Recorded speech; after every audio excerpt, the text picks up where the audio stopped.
Talk to us a little bit about, what kind of your portfolio looks like, how you think about the FI movement, how you help people kind of, determine their fire number, like what do they need per month? What should that look like?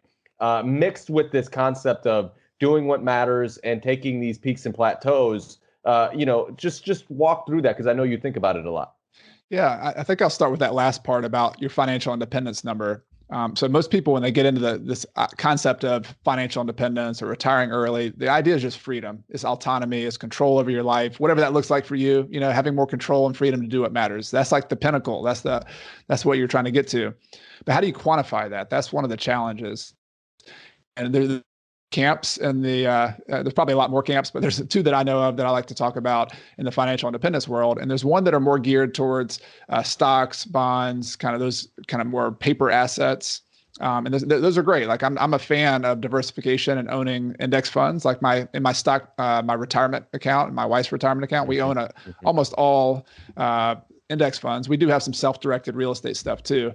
But the point is, like, how do you calculate your number when you own those kind of properties?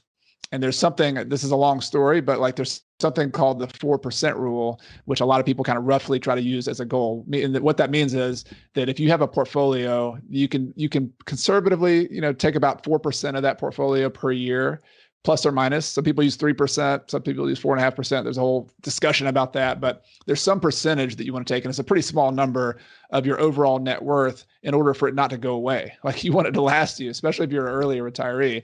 And so you can't take out big chunks. You got to take out a smaller percentage. Now, what is that percentage? The 4% rule is like kind of what some people use. With real estate, I say the other camp of financial independence is a little bit different because we're more income oriented. And so the approach that I take is basically stacking up income. And you start from the end and you say, well, how much income would I need to pay for my lifestyle? And so if you don't know that number, this would be a good exercise for you to do over the next couple months.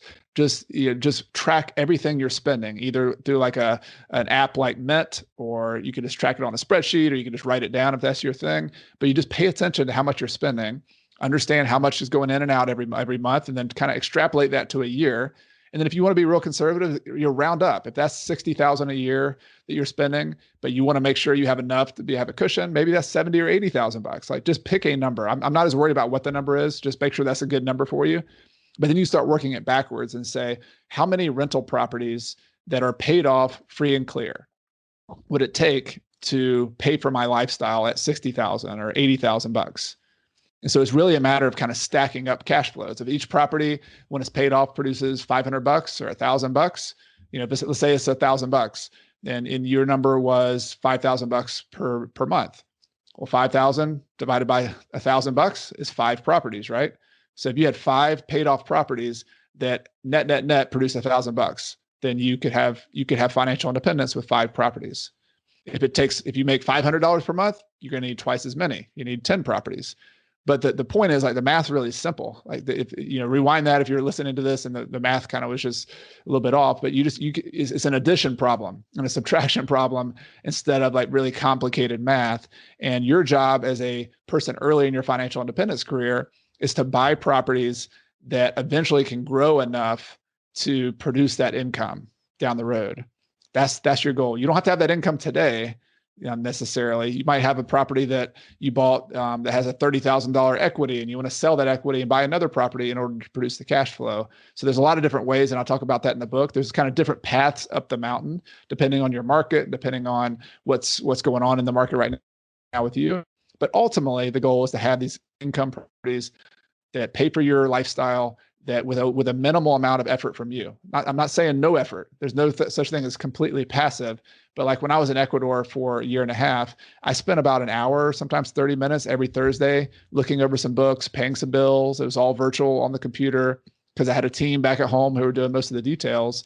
That's what we're talking about. That's how you translate rental properties into numbers, into your financial freedom, is that you build some systems and a team and some properties that can pay your bills.